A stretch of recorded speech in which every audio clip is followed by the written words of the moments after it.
Sir, ಈಗ ಇಲ್ಲಿರುವಂತಹ ಪ್ರಶ್ನೆ ಜನಸಾಮಾನ್ಯರು ಕಾಡುವಂಥದ್ದು. ಈಗ ಪ್ರಾಸಿಕ್ಯೂಷನ್ಗೆ ಅನುಮತಿ ಸಿಕ್ಕಿದೆ ಅಂತಂದ್ರೆ ಅವರು ಇವಾಗ ಆರೋಪಿ ಸ್ಥಾನದಲ್ಲಿ ಇದ್ದಾರೆ. ಸೊ ಅಂತವರು ಈಗ CM ಸ್ಥಾನದಲ್ಲಿ ಮುಂದುವರಿತಾರಾ ಅಥವಾ ರಾಜೀನಾಮೆ ಕೊಡ್ತಾರಾ ಅನ್ನುವಂಥ ಜನಸಾಮಾನ್ಯರು ಕೇಳುವಂತ ಪ್ರಶ್ನೆ ಸರ್. ಬೇರೆಯವ್ರ ವಿಷಯ ಗೊತ್ತಿಲ್ಲ, ಆದರೆ ಸ್ವತಃ ಸಿದ್ದರಾಮಯ್ಯನವರು ಸಮಾಜವಾದದ ಹಿನ್ನೆಲೆಯಿಂದ ಬಂದಿರತಕ್ಕಂಥವನು, ನಾನು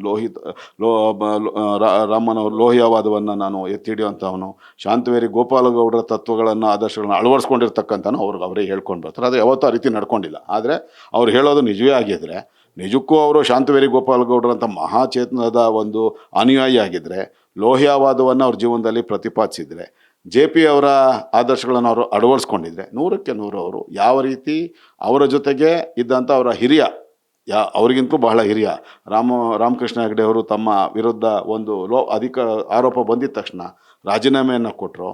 ಆ ಕೆಲಸವನ್ನು ಇವರು ಅವತ್ತೇ ಮಾಡಬೇಕಾಗಿತ್ತು. ಇವ್ರ ವಿರುದ್ಧ ಆರೋಪ ಮಾಡಿದಾಗ ಇವರ ಶ್ರೀಮತಿಯವರು ಇದು ಬದಲಿ ನಿವೇಶನಗಳನ್ನು 14 ನಿವೇಶನಗಳನ್ನು ಪಡ್ಕೊಂಡಂಥ ಸಂದರ್ಭದಲ್ಲಿ ದೇವನೂರು ಬಡಾವಣೆಗೆ ಬದಲಾಗಿ ಪ್ರತಿಷ್ಠಿತ ವಿಜಯನಗರ ಬಡಾವಣೆಗಳಲ್ಲಿ ಏನು ಪಡ್ಕೊಂಡ್ರು 14 ನಿವೇಶನಗಳು, ಅವತ್ತೇ ರಾಜೀನಾಮೆ ಕೊಡಬೇಕಾಗಿತ್ತು. ಈಗಲೂ ಕೂಡ ಸಿದ್ದರಾಮಯ್ಯನವ್ರಿಗೆ ಏನಾದ್ರು ಕಿಂಚಿತ್ತಾದರೂ ಮಾನ ಮರ್ಯಾದೆ ಅನ್ನೋದಿದ್ದರೆ, ಅವರು ನಿಜಕ್ಕೂ ಆತ್ಮಸಾಕ್ಷಿ ಅನ್ನೋದಿದ್ದರೆ, ಅವರು ಮೌಲ್ಯಾಧಾರಿತ ರಾಜಕಾರಣವನ್ನು ಮಾಡೋದೇ ನಿಜವಾಗಿದ್ದರೆ, ಅವರು ನಿಜಕ್ಕೂ ಸಮಾಜವಾದಿಯೇ ಆಗಿದ್ದರೆ, ಅವರು ನಿಜಕ್ಕೂ ಲೋಹಿಯಾವಾದಿನೇ ಆಗಿದ್ದರೆ, ಅವರು ನಿಜಕ್ಕೂ JP ಪರವಾದಂಥ ಅನುಯಾಯಿನೇ ಆಗಿದ್ದರೆ, ಅವರು ನಿಜಕ್ಕೂ ನಮ್ಮ ಶಾಂತವೇರಿ ಗೋಪಾಲಗೌಡರ ಅನುಯಾಯಿ ಆಗಿದ್ದರೆ ಈ ಕೂಡಲೇ ಅವ್ರು ರಾಜೀನಾಮೆ ಕೊಡಬೇಕು. ಆದರೆ ಎಲ್ಲ ಒಂದು ಕಡೆ ನಾನು ಹೇಳುವಂಥ ಬಂಡ ಸಿದ್ದರಾಮಯ್ಯ ಬಂಡ. ಹಾಗಾಗಿ ಇನ್ನೊಂದು ಪ್ರಯತ್ನ ಮಾಡೋಣ ಅಂತ ಹೇಳಿ ಸುಪ್ರೀಂ ಕದ ತಟ್ಟುವಂಥ ಕೆಲಸ ಮಾಡ್ತಾರೆ.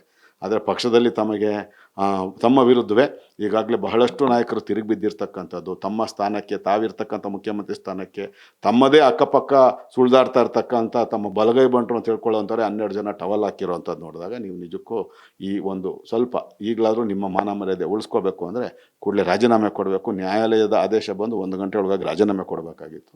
ಆದರೆ ಅವರು ಎಲ್ಲೋ ಒಂದು ಕಡೆ ಕೊಡ್ತಾರಾ ಅಂತ ಈ ಮಾಧ್ಯಮದಲ್ಲಿ ಕೇಳೋಕೆ ನಿಜಕ್ಕೂ ಕೊಡಲ್ಲ. ಯಾಕಂದರೆ ಸಿದ್ದರಾಮಯ್ಯ ಒಬ್ಬ ಅತ್ಯಂತ ಬಂಡ ಪರಮಭ್ರಷ್ಟ ರಾಜಕಾರಣಿ ಆಗಿರೋದ್ರಿಂದ ಅವರು ಸುಪ್ರೀಂ ಕೋರ್ಟ್ನ ಕದ ತಟ್ತೀವಿ ಅಂತ ಹೇಳಿದ್ದಾರೆ. ಅಲ್ಲೂ ಕೂಡ ಸಿದ್ದರಾಮಯ್ಯನವರಿಗೆ ಸೋಲಾಗತ್ತೆ ಅಂತ ಅತ್ಯಂತ ಸ್ಪಷ್ಟವಾಗಿ ನಾನು ಹೇಳೋಕ್ಕೆ ಇಷ್ಟಪಡ್ತೀನಿ.